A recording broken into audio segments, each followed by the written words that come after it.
दोस्तों, इस दुनिया के इतिहास में बहुत सी अजीबोगरीब घटनाएं हुई हैं, जिनमें बहुत कुछ बना है तो खत्म भी हुआ है, जिसका परिणाम हमारी आज की है रहस्यमयी दुनिया है। और आज जो हम जिंदगी जीते हैं वो हमारे पूर्वजों की ही देन है। ना जाने कितने लोग आए और गए और वे अपने पीछे ऐसे गहरे राज छोड़ गए जिन्हें सुलझाना आज के वैज्ञानिकों के लिए भी असंभव है। आइए जानते हैं दुनिया की कुछ ऐसे ही रहस्यों को जो आज भी रहस्य ही बने हुए हैं। तो चलिए दोस्तों, आज के वीडियो शुरू करते हैं।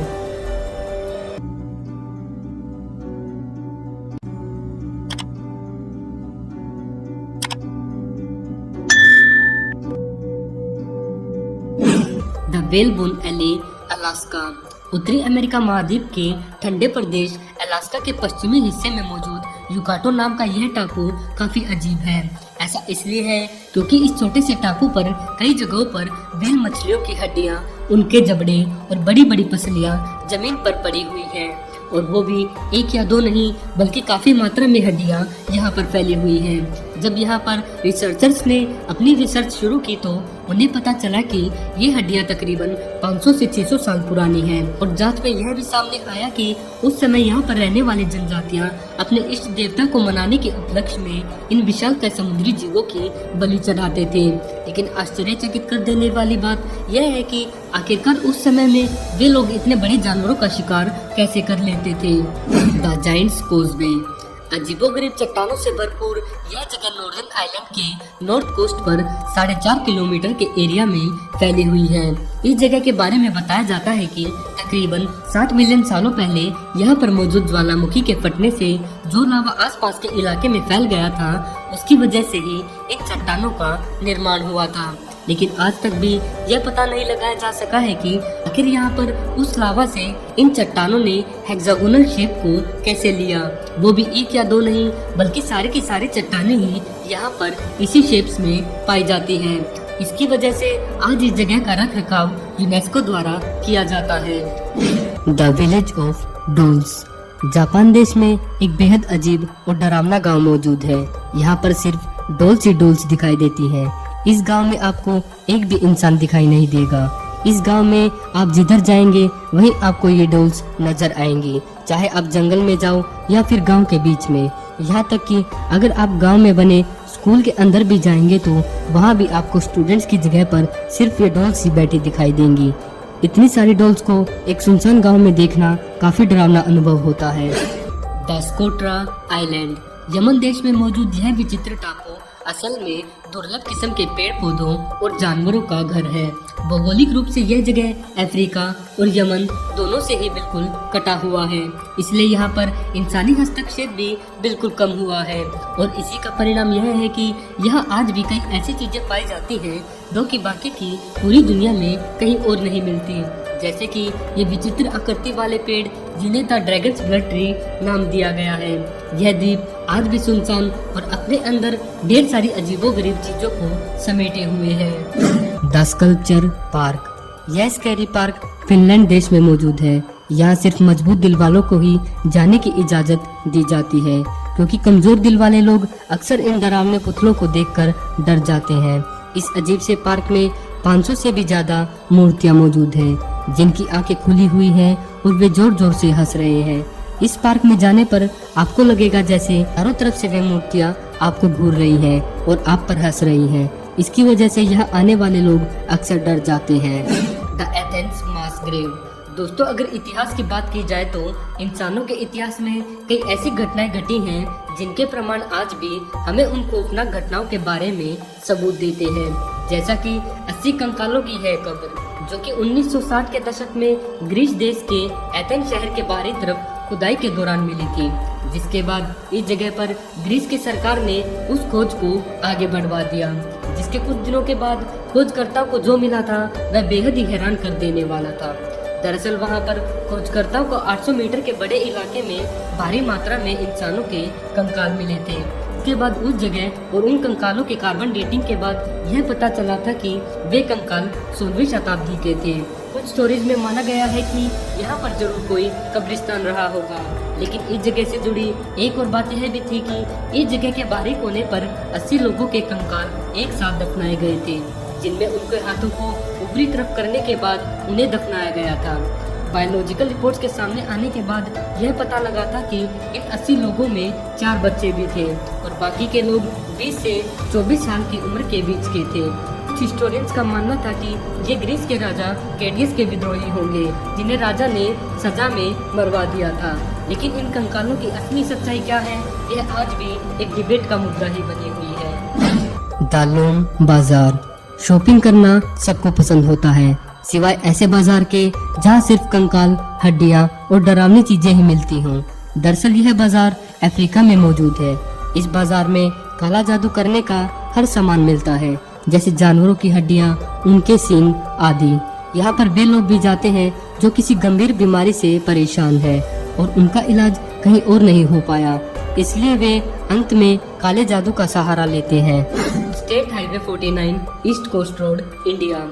भूतों से डर हम सबको लगता है। आप एक बार सोचिए कि आप एक सुनसान हाईवे पर ड्राइव कर रहे हैं और अचानक से एक सफेद साड़ी पहने हुए औरत आपको दिख जाए और फिर अचानक से ही वह गायब भी हो जाए, तो उस समय आपकी क्या हालत होगी। एक बार तो जरूर आपकी रूह कांप जाएगी। यह कोई फिल्म की कहानी नहीं है, बल्कि यह पूरी तरह से सच्ची घटना है और यह हाईवे कहीं और नहीं, हमारे भारत में ही मौजूद है। ईस्ट कोस्ट रोड 49 नाम का यह हाईवे पश्चिम बंगाल को तमिलनाडु से जोड़ता है, जिसमें चेन्नई से पौंडीचेरी के बीच का रास्ता एक डायन की वजह से डरावना माना जाता है। खास तौर पर उस पर रात में ड्राइव कर चुके लोगों ने अपना एक्सपीरियंस शेयर करते हुए बताया है कि रात में अचानक से एक सफेद साड़ी पहने हुए औरत उनकी गाड़ी के सामने आ जाती है और उन्हें भ्रमित कर देती है, जिससे उनका ध्यान टूट जाता है और अक्सर यहाँ पर एक्सीडेंट्स हो जाते हैं। एक और बात कही जाती है कि उस डायन के दिखने के तुरंत बाद ही उन लोगों को महसूस होता है जैसे रात का तापमान एकदम से गिर रहा है और आगे का रोड भी सिकुड़ता जा रहा है, इसलिए इसे भारत के सबसे हॉन्टेड हाईवे में गिना जाता है। इस संबंध में आप ढेरों लोगों के एक्सपीरियंस गूगल पर भी पढ़ सकते हैं। The goblin valley state park. United states of America के इस पार्क को देखने पर एक बार तो ऐसा प्रतीत होता है जैसे हम मंगल ग्रह पर आ गए हों, लेकिन यह अजीब सी जगह यूएसए के उटा शहर से साउथ ईस्ट में एक वीरान जगह पर मौजूद है। इस जगह की इन अजीबोगरीब आकृतियों को पहले के समय में अमेरिकी गोबी नाम से पुकारते थे, जिसे बदलकर अब गोब्लिन नाम दे दिया गया है और इसे एक नेचुरल पार्क भी घोषित कर दिया गया है। लेकिन लाखों सालों की प्राकृतिक प्रक्रिया से बने ये शेप्स देखने में काफी अजीब लगते हैं और साथ ही दूसरी दुनिया का एहसास भी करवा देते हैं। The screaming tunnel. यह क्रीपी सुरंग कनाडा देश में मौजूद है, जो कि काफी हॉन्टेड मानी जाती है।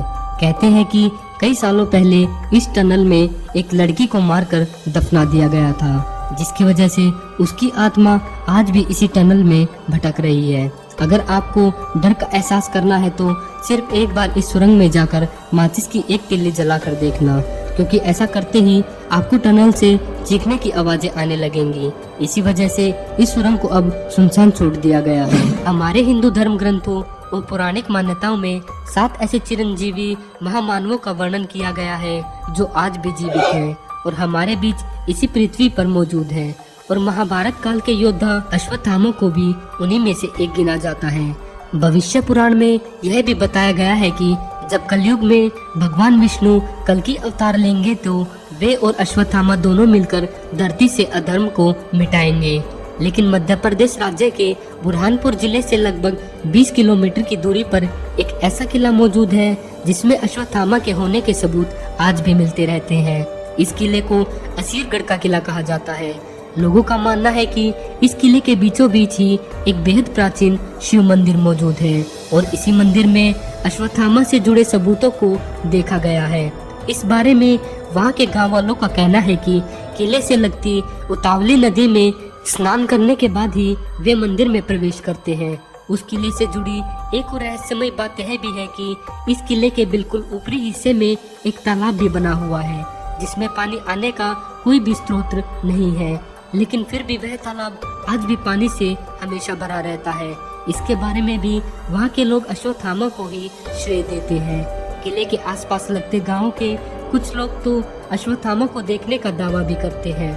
उनका कहना है कि जब उन्होंने अश्वत्थामा को देखा था तो उनका पूरा चेहरा खून से रंगा हुआ था और वे जंगल की तरफ भाग रहे थे, जिसके बाद अचानक से वे गायब हो गए। असीरगढ़ किले की रखवाली करने वाले पहरेदारों का कहना है कि अश्वत्थामा हर पूर्णिमा की रात को 11 से 3 बजे के बीच में किले में बने कुंड में स्नान करने के बाद मंदिर में शिवजी की आराधना करते हैं।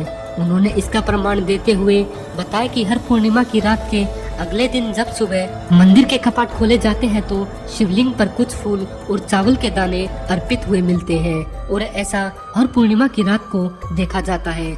जबकि हर रात को गेट बंद होने से पहले मंदिर की सफाई अच्छी तरह से की जाती है, लेकिन फिर भी चावल के दाने और फूल हर बार मिलते हैं। इन्हीं सब सबूतों को देखकर लोग अश्वत्थामा की मौजूदगी पर यकीन करते हैं। दोस्तों, आपका इस संबंध में क्या कहना है, हमें कमेंट सेक्शन में जरूर बताएं। Secret chambers of Taj Mahal. दुनिया के 7 अजूबों में से एक भारत के ताजमहल को मुगल बादशाह शाहजहां द्वारा सन 1631 में बनवाना शुरू किया गया था, जिसे ठीक 22 साल बाद पूरे तरीके से बनवा लिया गया। प्रचलित कहानियों के अनुसार शाहजहां ने इस ताजमहल को अपनी बेगम मुमताज महल की याद में बनवाया था, जिसे बाद में दुनिया का सबसे महंगा और बेशकीमती तोहफा माना गया। एक थ्योरी यह भी मानी जाती है कि ताजमहल के नीचे कुल 1089 कमरे बनवाए गए थे, जिनमें से केवल 22 कमरे ही आज मिल पाए हैं, लेकिन उनको आज तक भी नहीं खोला जा सका है। कहते हैं कि शाहजहां अपनी पत्नी मुमताज से बेहद प्यार करते थे और मरने के बाद भी अपनी रानी को वे अपने पास ही रखना चाहते थे। इसलिए उन्होंने रानी की लाश को लेकर कई ऐसे तरीके अपनाए जिनसे रानी के शरीर को सालों तक बिना खराब हुए सुरक्षित रखा जा सके। उन तरीकों में से एक तरीका ठीक वैसा था जैसा मिस्र में मम्मी बनाने को लेकर इस्तेमाल में लिया जाता था, लेकिन कुछ एक्सपर्ट्स का मानना है कि ये सब चीजें इस्लाम धर्म के बिल्कुल विपरीत थी, जिसकी वजह से ये सब एक्सपेरिमेंट्स शाहजहां ने दुनिया की नजरों से दूर उन तहखानों में किए थे। लेकिन उन्हें जब सफलता नहीं मिली तो उन दरवाजों को उन्होंने हमेशा के लिए बंद करवा दिया और वे राज फिर से दुनिया के लिए राज ही बना दिए। ताजमहल के इन सीक्रेट चैम्बर्स को लेकर ढेरों थ्योरीज इंटरनेट पर मौजूद हैं। आप चाहे तो खुद जाकर ताजमहल के इन रहस्यों से जुड़े आर्टिकल्स गूगल पर भी पढ़ सकते हैं। द तियानजी माउंटेन्स, चाइना के हुनान प्रांत से 60 मील दूरी पर मौजूद यह नेशनल पार्क हर साल लाखों पर्यटकों को अपनी ओर आकर्षित करता है। ऐसा इसलिए है क्योंकि यहाँ पर पाए जाने वाले पहाड़ काफी ऊंचे और अलग तरीके की शेप्स लिए हुए अकेले खड़े हुए हैं। आपको बता दें कि हॉलीवुड की मशहूर मूवी अवतार में दिखाए गए हवा में उड़ने वाले पहाड़ों को यहीं से इंस्पिरेशन लेकर बनाया गया था, जिसके बाद इन पहाड़ों को द अवतार माउंटेन्स के नाम से भी जाना जाने लगा। बादलों के बीच में खड़े ये पहाड़ जन्नत जैसा दृश्य देते हैं। The statue park of Japan. दोस्तों, जापान देश विश्व भर में अपने टेक्नोलॉजी विस्तार के लिए जाना जाता है, लेकिन जापान में भी कई ऐसी चीजें मौजूद हैं जो बेहद रहस्यमयी और अजीबोगरीब है, जैसे कि ओशिवानो प्रांत का यह स्टैचू पार्क। वैसे तो जापान में कई अलग अलग थीम्स पर बेस्ड पार्क बनाए गए हैं, लेकिन यह स्टैचू पार्क एकमात्र ऐसा पार्क है जहां पर जाना तो दूर कोई इसके बारे में बातें तक भी नहीं करना चाहता, क्योंकि यह दिखने में काफी अनयूजुअल और अनरियल है। कहते हैं कि इस पार्क में जो कोई भी विजिट करता है उसे वहाँ पर अजीब सी फीलिंग आती है और उसे ऐसा लगता है मानो उसे वहाँ पर कोई चोरी छुपे देख रहा है। इस पार्क में 1200 से भी ज्यादा स्टोन स्टैचू मौजूद है। इन स्टैचूज को देखने पर पता लगता है कि इन्हें काफी मेहनत और बारीकी से बनाया गया था, क्योंकि ये बिल्कुल रियल लगते हैं। इन पर इतनी बारीकी से काम किया गया था कि इनके एक्सप्रेशंस भी ऐसे लगते हैं मानो कि ये अभी बोल पड़ेंगे। असल में इस पार्क को क्रीपी पार्क कहा जाता है, क्योंकि यहाँ पर घूमने पर ऐसा लगता है जैसे हर पुतला आपको ही देख रहा है और आपसे कुछ कहना चाहता है। इस मिस्टीरियस पार्क को सन 1880 में बनाया गया था, लेकिन एक अजीब बात यह भी है कि इसे किसने और क्या सोचकर बनाया था, इसके बारे में कोई भी जानकारी किसी को भी नहीं है।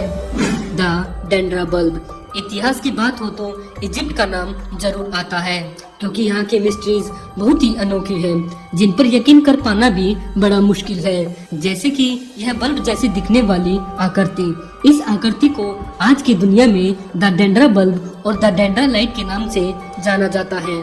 ऐसा इसलिए क्योंकि जो आकृति आप देख रहे हैं इसमें अगर ध्यान से देखेंगे तो एक सांप के जैसे दिखने वाली चीज एक ट्यूब जैसी चीज के अंदर बनाई गई है, जो कि कमल के फूल से निकली हुई दिखाई देती है।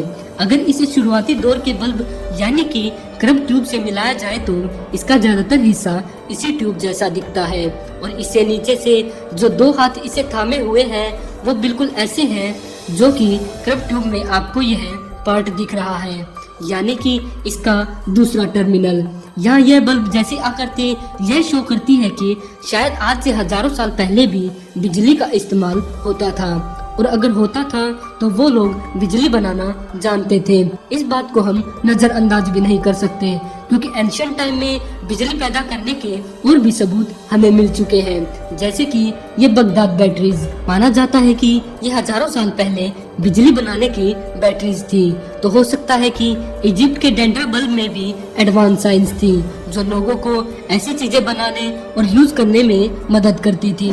The sea of stars. आपने आज तक चमकीले तारों को सिर्फ आसमान में ही देखा होगा, लेकिन मालदीव के वुडहू बीच पर रात का नजारा कुछ ऐसा होता है जैसे आसमान के सारे तारे धरती पर उतर आए हों। यह बीच रात के समय अरबों लाइट्स के कणों की तरह चमकने लगता है। यह देखने में बिल्कुल एक सपने जैसा लगता है। दरअसल यह लाइट उस बीच पर मौजूद सूक्ष्म जीवों के शरीर से आती है जो सारा दिन पानी में रहने पर इलेक्ट्रिकली चार्ज हो जाते हैं और रात में इस तरह चमकने लगते हैं। The double headed snake. यह सांप देखने में साक्षात कुदरत का करिश्मा लगता है क्योंकि इसका शरीर तो एक है पर इसके मुंह 2 हैं, लेकिन कई बार 2 मुंह की वजह से इनको आपस में तकलीफ होती है, जैसा खाना खाते समय, पानी पीते समय और शिकार करते समय। दिखने में यह सांप जितना सुंदर लगता है असल में यह उतना खतरनाक भी है। इस विचित्र सांप को जर्मनी के ब्लैक फॉरेस्ट से पकड़ा गया था। The arc of the covenant. Covenant का आर्क इतिहास के पन्नों से गायब हुआ एक ऐसा धार्मिक समृद्धि चिन्ह है जो सच्चाई और रहस्यों के बीच कहीं टिका हुआ है। ये इतिहास में काफी समय रहने के बाद एकदम से गायब हो गया था। कहाँ गायब हुआ ये जानने से पहले आपके लिए ये जानना जरूरी है कि कोवेनेंट का आर्क आखिर था क्या और वह क्या कर सकता था। बाइबल के अनुसार इजरायली लोग इजिप्शियन से आजाद होने के बाद जब माउंट साइनाई पहुंचे तो विधाता ने हजरत मूसा को पहाड़ के ऊपर बुलाया। दोस्तों, अगर आपने बाइबल पढ़ी है तो आप जानते ही होंगे कि मूसा कौन है। उन्होंने मूसा को 10 कमांडमेंट लिखे, 2 फलक दिए और एक संदूक बनाने का आदेश भी दिया जिसे अंदर और बाहर दोनों तरफ से सोने की फलक से ढक दिया गया। 3 फुट चौड़ा और 5 फुट लंबा यह संदूक सिर्फ 2 फलक रखने के लिए ही नहीं बनाया गया था, बल्कि इसे किसी दिव्य संदूक के आधार पर बनाया गया था। इसके चारों कोनों पर सोने के छल्ले भी बनाए गए थे जिसमें साथ में 2 डंडे भी लगाए गए थे और ढक्कन भी सोने का था जिसके ऊपर 2 एंजल्स बनाए गए थे। लोगों का मानना था कि इन 2 फरिश्तों के बीच भगवान का सिंहासन है। यही वह आर्क था जिसे फिर जेरिको शहर की तरफ ले जाया जाना था, लेकिन इसे सिर्फ कुछ खास पादरी ही ले जा सकते थे जिसमें मूसा के भाई एडम भी थे। आर्क को सिर्फ डंडों के सहारे ही ले जाया जाता था और यह सख्त आदेश थे कि ये डंडे बाहर ना निकाले जाएं, क्योंकि उसे छूने और देखने भर से भी लोगों की मौत हो सकती थी। इजरायली लोग आर्क को लेकर शहर के पास पहुंचे, लेकिन उन्हें डर था कि जेरिको के लोग उन पर हमला कर देंगे। लेकिन अचानक से आर्क से आवाज आई कि आगे बढ़ते रहो। जेरिको शहर के चारों तरफ पत्थर से बनी एक मजबूत दीवार थी। लोगों ने जेरिको शहर के 7 चक्कर लगाए और फिर उन्होंने जो तुरही नाम की चीज बजाई तो आर्क से एक ऐसी वाइब्रेशन और एनर्जी निकली जिससे कि वह दीवार अचानक से ढह गई। इस घटना को हम रेजोनेंस फ्रीक्वेंसी से भी जोड़ सकते हैं, जिसमें कि हम किसी चीज की फ्रीक्वेंसी जानकर उसे तोड़ सकते हैं। इस घटना के बाद जेरिको शहर पर इजरायलियों का कब्जा हो गया। यह रहस्यमय चीज क्या थी इसे आज तक कोई नहीं जानता, लेकिन दुनिया की कई बुक्स में आग के बारे में बताया जरूर गया है। द डेविल सी। यह रहस्यमय और खतरनाक समुद्र फिलीपींस और जापान के बीचों बीच मौजूद है, जिसे बर्मुडा ट्रायंगल जैसा ही रहस्यमय और तिलिस्मी माना जाता है। इस जगह से जुड़ी एक कहानी यह भी बताई जाती है कि तकरीबन 12वीं शताब्दी में एक सम्राट कुबलाई खान ने अपनी नौसेना से 2 बड़े जहाजों को समुद्री यात्रा पर भेजा था, जिस पर तकरीबन 150 लोग सवार थे। लेकिन इस जगह पर पहुंचकर वो जहाज अचानक से गायब हो गया, जिसके बाद ना ही वो लोग मिल पाए और ना ही जहाज का मलबा। चीन की पौराणिक कथाओं में इस घटना के पीछे समुद्र में राज करने वाले ड्रैगन को बताया जाता है। लोगों के गायब होने से जुड़ी घटनाएं इस जगह से आज भी आती रहती है। Room number 873। कनाडा के मशहूर होटल बैफ स्प्रिंग का रूम नंबर 873 तब लोगों की नजर में आया जब इसे एक दिन अचानक से सील करके हमेशा के लिए बंद कर दिया गया। यह कमरा इस होटल की 8वीं मंजिल पर मौजूद है, जो आज भी बंद ही पड़ा हुआ है। लेकिन उस रात ऐसा क्या हुआ था जिसकी वजह से इस रूम को परमानेंटली बंद करना पड़ गया। कहते हैं कि कुछ सालों पहले एक कपल अपनी एक छोटी बच्ची के साथ यहाँ पर छुट्टियों को बिताने के लिए आया था और ये कपल होटल के इसी 873 रूम नंबर में ठहरा हुआ था। लेकिन अपने स्टे के तीसरे दिन ही आधी रात को उस आदमी ने अपनी पत्नी और बेटी की हत्या करने के बाद खुद भी सुसाइड कर लिया। उसने ऐसा क्यों किया ये आज भी पता नहीं चल पाया है, क्योंकि उस होटल के स्टाफ का कहना था कि ये कपल जब से होटल में आया था तब से ही बिल्कुल खुश था और उन्हें ऐसा कोई साइन नहीं दिखा था जिससे यह लगे कि वह कपल दुखी या फिर किसी परेशानी में हो। इस घटना के 2 महीने बाद होटल के मैनेजमेंट ने इस घटना को भुलाकर फिर से उस कमरे को खोल दिया, जिसके बाद में उस कमरे में ठहरने वाले लोगों को दीवारों पर खून से सने हाथों के निशान दिखाई देने लगे और आधी रात के बाद चिल्लाने की आवाजें भी आने लगी थी, जिसके बाद ये घटनाएं दिन पर दिन बढ़ती ही जा रही थी और कस्टमर्स भी अब इस होटल में आने से कतराने लगे थे, क्योंकि मार्केट में इस होटल के रूम नंबर 873 से जुड़ी ये कहानियां आए दिन फैलती ही जा रही थी।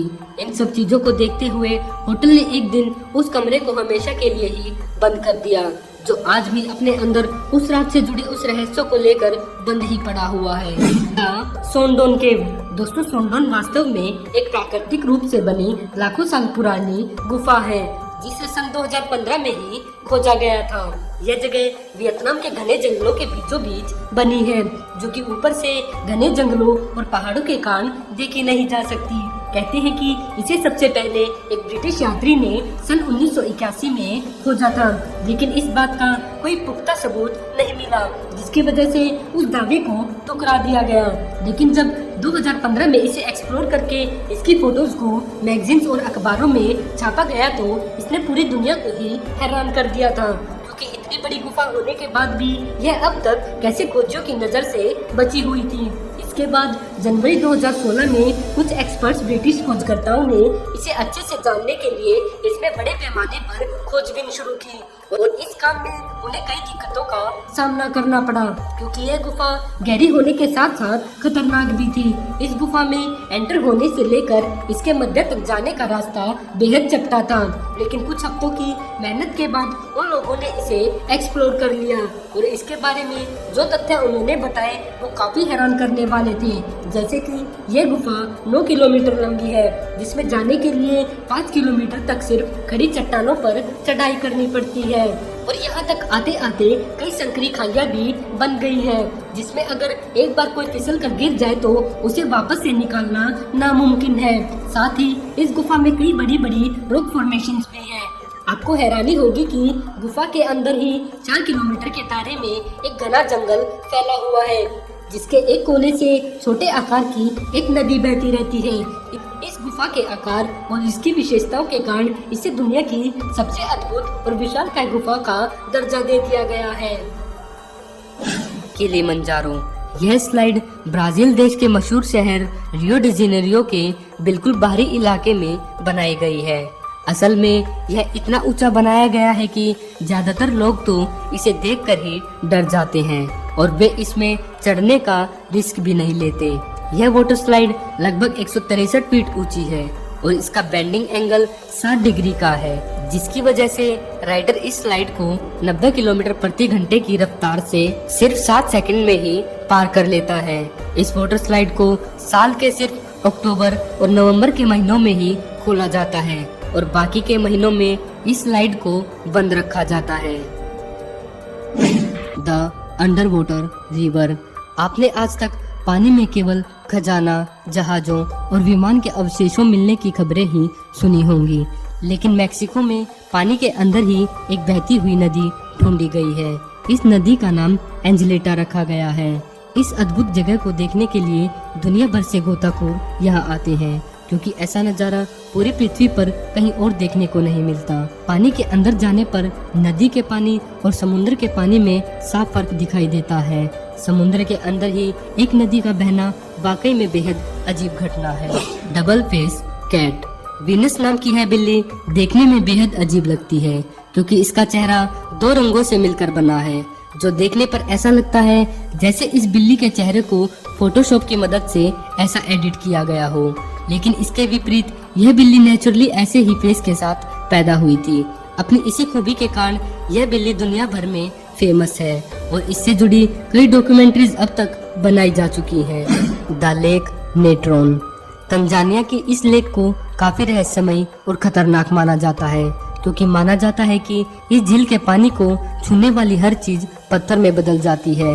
एक शोध के बाद पता चला था कि इस झील में बेकिंग सोडा और सोडियम कार्बोनेट के साथ साथ कुछ जहरीले तत्व भी मौजूद हैं, जिसकी वजह से इसके पानी को छूने वाली हर चीज पत्थर में तब्दील हो जाती है। ये रसायन ठीक वैसे ही है जैसे मिस्र में मम्मी को सुरक्षित रखने के लिए इस्तेमाल किए जाते थे। इन कारणों की वजह से इस झील के पास सैलानियों को जाने की इजाजत नहीं दी जाती। कोवा आइजेन दरअसल यह एक झील है जो कि इंडोनेशिया देश में मौजूद है। रात के समय इस झील को देखने का नज़ारा अलग ही रोमांचक होता है, क्योंकि यह झील रात होने पर नीले रंग की लाइट से चमकने लगती है, जो बिल्कुल जादुई दुनिया जैसा एहसास देती है। हालांकि कहते हैं वहाँ पर मौजूद ज्वालामुखी के केमिकल का रिसाव इस झील में होता रहता है, जिसकी वजह से यह झील रात में चमकने लगती है। लेकिन झील में ज्वालामुखी का केमिकल कहाँ से आता है ये कोई नहीं जानता। द सुपरस्टिशन माउंटेन्स इन पहाड़ों और इसकी घाटियों का इतिहास काफी रहस्यमयी रहा है, क्योंकि आज तक हजारों केस ऐसे आ चुके हैं जिनमें इनमें जाने वाले लोगों का कोई पता नहीं चल पाया है। इस घाटी में जाने के बाद उन लोगों का क्या हुआ, वे कहाँ गए, इस बारे में कोई कुछ नहीं जानता। यहाँ तक कि 90 के दशक में इन पहाड़ों के बीच में उड़न तश्तरियों जैसी चीजों को भी उड़ते हुए देखा गया था। हालांकि इस जगह पर सोना होने का अनुमान भी लगाया गया है, लेकिन इस जगह के इतिहास को देखते हुए यहाँ पर रिसर्च करने का काम आज तक भी नहीं किया जा सका है। इंसानों ब्राजील यह स्लाइड तकरीबन 12 मंजिला इमारत के जितनी ऊंची और दुनिया की दूसरी सबसे ऊंची वाटर स्लाइड है। यह ब्राजील देश में मौजूद है और इसे दुनिया की सबसे खतरनाक वाटर स्लाइड भी माना जाता है, क्योंकि इसकी बनावट ही ऐसी है।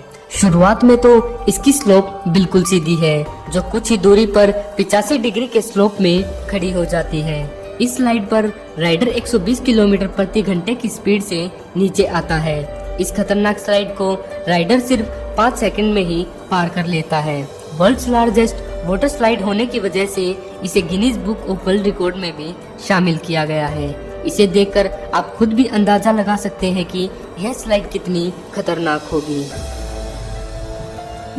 होया बाइचू फॉरेस्ट रोमानिया के लोग आज भी इस जंगल में जाने से कांपने लगते हैं, क्योंकि यहाँ पर ढेरों अजीब घटनाएं हो चुकी हैं। जैसे सन 2003 में कुछ दोस्तों का एक दल इस जंगल में कैंपिंग और एडवेंचर करने के लिए निकला था, जिसके 1 महीने के बाद भी जब वे वापस नहीं लौटे तो उनके लिए खोजबीन शुरू की गई, लेकिन कड़ी मशक्कत के बाद भी एक भी सुराग उनका नहीं मिल पाया। यह ऐसी एक घटना नहीं थी, बल्कि आज तक इस जंगल में ऐसी ढेरों घटनाएं हो चुकी हैं। फिर भी लोग इस जंगल में आते हैं और रहस्यमय तरीके से गायब हो जाते हैं। द ग्रेट ब्लू होल दोस्तों, ग्रेट ब्लू होल एक बहुत बड़ा मेरीन सिंक होल है, जो कि कोस्ट ऑफ ब्लीच के नजदीकी समुद्र में कुदरती रूप से बना हुआ है। एक्सपर्ट्स की माने तो यहाँ पर यह होल 15,000 सालों से भी पहले बना था, जिसे कि सन 1916 में एक प्रसिद्ध डाइवर जैको मैथी ने अपने अभियान के दौरान ढूंढ निकाला था।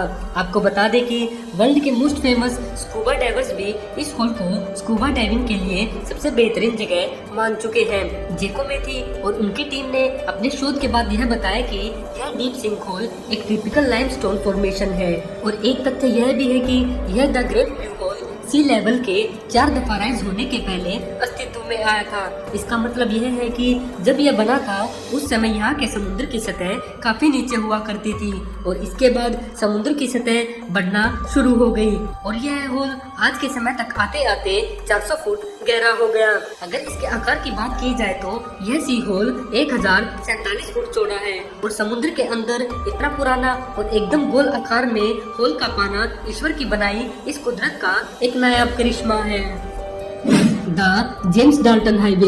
दोस्तों, उत्तरी अमेरिका महाद्वीप के बर्फीले इलाके में दुनिया के सबसे एक्सट्रीम रोड्स पाए जाते हैं और इन्हीं में से एक है जेम्स डाल्टन हाईवे। यह रोड दुनिया के सबसे डरावने और वीरान हाईवेज में से एक है। ऐसा नोट किया गया है कि इस रोड का ज्यादातर इस्तेमाल ट्रक ड्राइवर्स द्वारा किया जाता है। इस हाईवे को सन 1974 में बनाया गया था। इस रोड को अलास्का से कनाडा को तेल पहुंचाने के लिए बनाया गया था। ये फरबियन अलास्का को आर्कटिक ओशन से भी जोड़ता है। इस रोड की नापी गई लंबाई 666 किलोमीटर है और आपको यह जानकर हैरानी होगी कि इस पूरे वीरान रास्ते पर सिर्फ 3 गांव ही आते हैं। इस रोड का 85% हिस्सा बिल्कुल सुनसान और वीरान रहता है। इस रोड पर आपको इंसान तो दूर जंगली जानवर भी देखने को नहीं मिलते। अगर आपकी किस्मत अच्छी है तो आपको हिरन के कुछ दल कभी कभार ही दिख सकते हैं। फॉरेस्ट एक्सपर्ट्स की माने तो इस इलाके में बर्फीले तेंदुए ज्यादा मात्रा में पाए जाते हैं, लेकिन वे जंगल तक ही सीमित रहते हैं। इसी कारण उन्हें रोड के आसपास कभी भी नहीं देखा गया।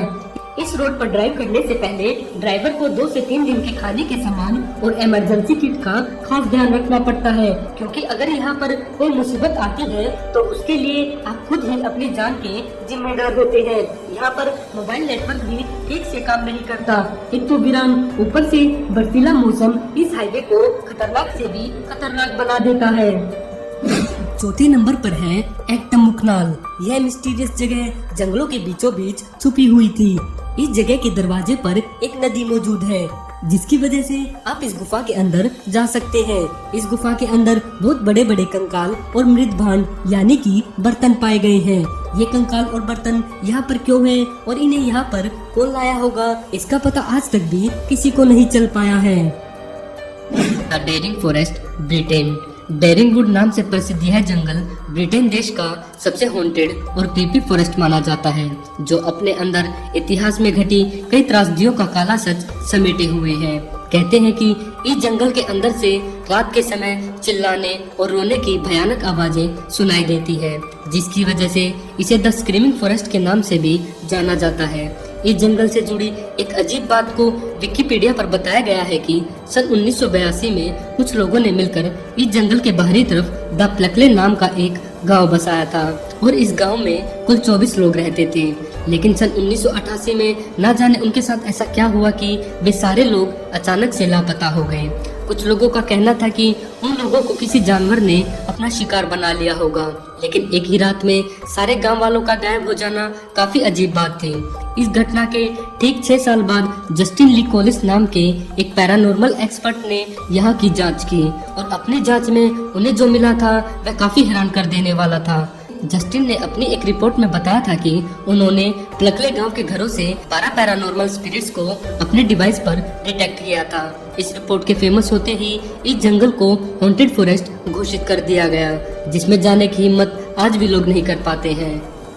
The island of flowers. दोस्तों, दुनिया में ऐसा कोई इंसान नहीं होगा जिसे रंग बिरंगे फ्लावर्स पसंद ना हो, और आप ये तो जानते ही होंगे कि किसी भी नेचुरल प्लेस पर खूबसूरत और तरह तरह के फूलों का मिलना उसे और भी शानदार बना देता है। पुर्तगाल का यह फ्लावर्स आइलैंड अपने ब्यूटीफुल फ्लावर्स और बेहद खूबसूरत घाटियों और झरनों के लिए जाना जाता है। यह जगह अपनी यूनिकनेस के कारण पूरी दुनिया में काफी फेमस है और हर साल सैकड़ों सैलानी यहाँ पर कैंपिंग करने और कुदरत को पास से महसूस करने के लिए आते रहते हैं। यह जगह यूरोप की सबसे खूबसूरत जगहों में से एक है।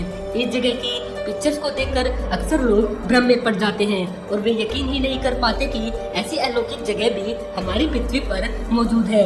यह जगह इतनी क्लीन और खूबसूरत है कि यहाँ पर विजिट करने वाला हर सैलानी को ऐसा लगता है मानो वह किसी दूसरी दुनिया में सफर कर रहा है। पुर्तगाल की सेंसस रिपोर्ट की माने तो इस आइलैंड पर 3900 लोग रहते हैं, जो कि सिर्फ खेती और पहाड़ों पर लगे पेड़ों के फलों के सहारे ही अपनी जिंदगी जीते हैं। इतनी बड़ी और प्राकृतिक होने के साथ साथ यह जगह बेहद शांत और लाजवाब है। इस टापू पर बहुत सी वैलीज और झरने हैं जो इस जगह को और भी शानदार बना देते हैं। वाकई में ये जगह ऐसी है जहाँ पर एक बार आने के बाद वापस से भीड़ भरी जिंदगी में जाने का मन किसी का भी नहीं करता। टाफेटे इस स्टोन को सबसे दुर्लभ पत्थरों में से एक गिना जाता है। इस बात का अंदाजा आप इसी बात से लगा सकते हैं कि लगभग 10 लाख हीरो के बाद यह एक पत्थर मिल पाता है। यह देखने में हीरे जैसा ही लगता है, इसलिए आम इंसान इसमें और हीरे में फर्क नहीं बता सकते। यह स्टोन एल्यूमिनियम, बेरिलियम और मैग्नीशियम तीनों के संयोग से मिलकर बनता है। इसके 1 ग्राम की कीमत 14 लाख रुपए तक हो सकती है। कुछ सालों पहले सन 2016 में सेतु एशिया नामक एक वेबसाइट ने यह दावा किया था कि एशिया महाद्वीप में ही एक ऐसी जगह है जहां के लोगों से मिलने आज भी भगवान हनुमान जी हर 41 सालों के बाद प्राचीन काल से ही आते हैं और कुछ दिन वहां रुकने के बाद वापस से गायब हो जाते हैं। सेतु एशिया की गणनाओं के अनुसार श्रीलंका के जंगलों में एक ऐसा पिछड़ा कबीलाई समूह रहता है जो आज भी पूरी तरह से बाहरी दुनिया से कटा हुआ है। उनका रहन सहन, खाना पीना और परंपराएं भी काफी अजीब है। इनको मातंग आदिवासी के नाम से जाना जाता है। सेतु नामक इस आध्यात्मिक संगठन का केंद्र श्रीलंका की राजधानी कोलंबो में बनाया गया है, जबकि इसका साधना केंद्र पिद्रुगाला पर्वत की तलहटी में बसे एक छोटे से गांव नोवारा में स्थापित किया गया है। इस संगठन का मुख्य उद्देश्य मानव जाति को भगवान हनुमान जी की भक्ति से दोबारा से जोड़ना है। इस संगठन ने सन 2016 में एक ऐसा काफी अजीबोगरीब दावा किया था जिसके अनुसार इस संगठन का कहना है कि मातंग आदिवासियों ने अंतिम बार 27 मई सन 2014 को अपना अंतिम समय हनुमान जी के साथ बिताया था और भविष्य में 41 साल बाद यानी कि सन 2055 में फिर से वे इनसे मिलने आएंगे। मातंग कबीले के लोग संख्या में बेहद कम हैं और श्रीलंका के अन्य कबीलों की तुलना में काफी अलग है। इस जानकारी को जानने के लिए सेतु संगठन के लोगों को काफी मशक्कत करनी पड़ी थी। सबसे पहले उन्होंने आदिवासियों की तरह ही जंगली जीवन शैली अपनानी पड़ी, लेकिन इसके बाद उन्हें जो जानकारी प्राप्त हुई वे बेहद ही हैरान कर देने वाली थी। अध्ययनकर्ताओं का कहना है कि मातंगों के हनुमान जी के साथ काफी विचित्र संबंध है और हनुमान जी के साथ इनके ये संबंध रामायण काल से ही चले आ रहे हैं। शोधकर्ताओं को पता चला है कि इन मातंगों की गतिविधियां हर 41 साल के बाद फिर से शुरू हो जाती हैं। ऐसा सामने आया है कि खुद भगवान हनुमान जी ने इन्हें हर 41 साल के बाद आकर आत्मज्ञान देने का वचन दिया था, लेकिन उन्होंने ऐसा वचन क्यों दिया, इसके पीछे भी एक बड़ी रहस्यमय कहानी बताई जाती है। कहते हैं कि जब प्रभु श्री राम ने अपना मानव जीवन पूरा करने के बाद समाधि ले ली थी, तब हनुमान जी फिर से अयोध्या को छोड़कर जंगलों में रहने के लिए चले गए थे और किष्किंधा से भ्रमण करते हुए वे श्रीलंका के घने जंगलों में पहुंच गए और वहां श्री राम का ध्यान करने लगे। उसी दौरान पितृ पर्वत के रहने वाले कुछ आदिवासियों ने उनकी खूब सेवा की। वे आदिवासी मातंग समुदाय से ही थे। उनकी इसी सेवा भाव को देखकर हनुमान जी ने उनको पृथ्वी के अंत तक हर 41 साल बाद आकर दर्शन देने और ज्ञान देने का वचन दिया। यही कारण है कि भगवान हनुमान जी आज भी उनसे मिलने आते हैं। सेतु एशिया ने यह भी बताया कि मातंग कबीले के मुखिया बाबा मातंग हनुमान जी द्वारा बोले गए हर शब्द को अपनी गुप्त किताब हनु पुस्तिका में दर्ज करते हैं और सन 2014 में हनुमान जी और उनके बीच हुई सभी घटनाओं का विवरण भी इसी पुस्तक में दर्ज किया गया है। सेतु एशिया ने यह भी दावा किया कि वे मातंगों से उस पुस्तक को हासिल करने में कामयाब हो चुके हैं और अब वे उस पुस्तक की गूढ़ लिपि को अपनी भाषा में अनुवाद कर रहे हैं, लेकिन यह लिपि इतनी पेचीदा है कि आज तक इसमें सिर्फ 3 अध्यायों को ही अनुवाद करने में सफलता मिली है। बोरबोन टनल्स दोस्तों, वैसे तो सुरंगें पूरी दुनिया में पाई जाती है जिन्हें अलग अलग राजाओं और नेताओं द्वारा बनवाया गया था, लेकिन इटली देश के नेपल्स प्रांत में जो अंडरग्राउंड टनल्स मौजूद है वो वाकई में हैरान कर देने वाली है। इन टनल्स को 1800 ईस्वी के आसपास बनवाया गया था। इनके बारे में यह माना जाता है कि इन खुफिया सुरंगों को उस समय के राजा ने मुसीबत के समय भागने के लिए बनवाया था, क्योंकि उस समय राजा के लिए प्रजा में नफरत की भावना काफी बढ़ गई थी और वे किसी भी समय उस राजा पर हमला हमला कर सकते थे। कुछ समय बाद सब कुछ नॉर्मल हो गया और राजगद्दी बदलने के बाद इन सुरंगों को अनजान ही छोड़ दिया गया और सन 1930 तक ये सुरंगें खामोशी के साथ वीरान ही पड़ी रही। लेकिन जैसे ही लोगों को इसके बारे में पता लगा तो इन टनल्स का यूज स्मगलिंग और चोरी के सामान को छिपाने के लिए करने लगे। द्वितीय विश्व युद्ध में भी इन सुरंगों का इस्तेमाल हॉस्पिटल्स के तौर पर किया गया था। यह भी कहा जाता है कि युद्ध के समय बॉम्ब शेल्टर्स ने भी कई बार इन सुरंगों का यूज किया था और जंग के बाद सरकार द्वारा इन सुरंगों को अनिश्चित काल के लिए सीज कर दिया गया। लेकिन सन 2005 के बाद इसे वापस से खोल दिया गया और अब सैकड़ों सैलानी इस जगह पर घूमने के लिए आते रहते हैं।